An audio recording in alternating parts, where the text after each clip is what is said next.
If you're looking for a job or you have a business and you want to get contacted more frequently, there's no way to better brand yourself and to put yourself out there than through LinkedIn. In today's video, I'm going to talk about 5 best practices that you should use in order to be contacted more frequently. Hi guys, welcome to my channel. My name is Howie. I am a technology recruiter and entrepreneur based in Tokyo and San Francisco, California, where I talk about things related to career, finance, and how to level up your professional profile and persona. If you'd like to hear about that kind of stuff, don't forget to click subscribe and ring that bell to get updated on future content. So let's get right into it.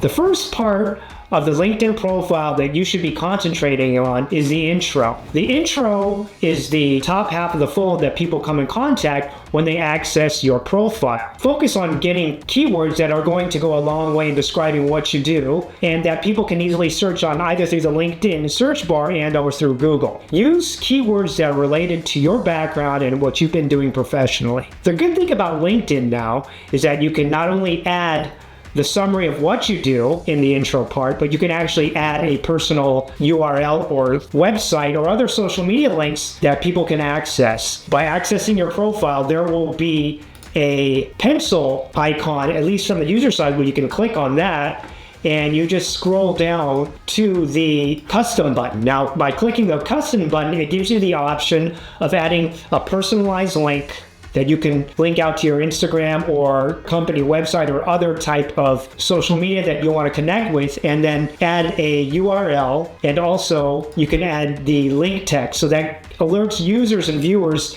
hey, you're going to click on this link, it goes directly to my company website. Right below the intro section is the featured section. Now, the featured section is a great way for you to communicate to the audience what you've been doing, also some of the works that you've been involved with. You want to think about content-rich types of media that's going to connect with your audience. For example, use PDFs and white papers that you've created, PowerPoint presentations, videos, other types of media that will show them basically what you do and what you've been doing. It's a great way to kind of connect with your audience, give them a background on what you do beyond just what's written in the summary or intro section of your LinkedIn profile. Dress it up as much as you can.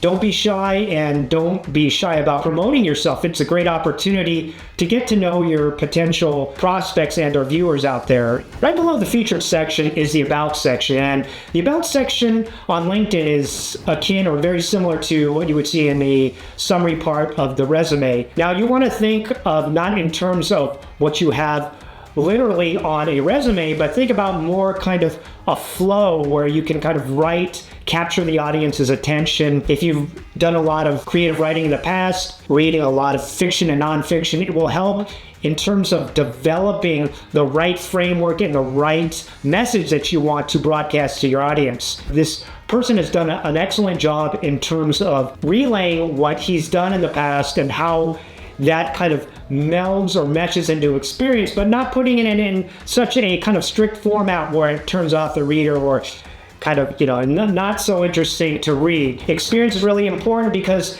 it gives you a chance to kind of clearly identify what you've been doing in the past. And I've seen a lot of examples of where it's too brief and people really don't get a clear idea of what you've done.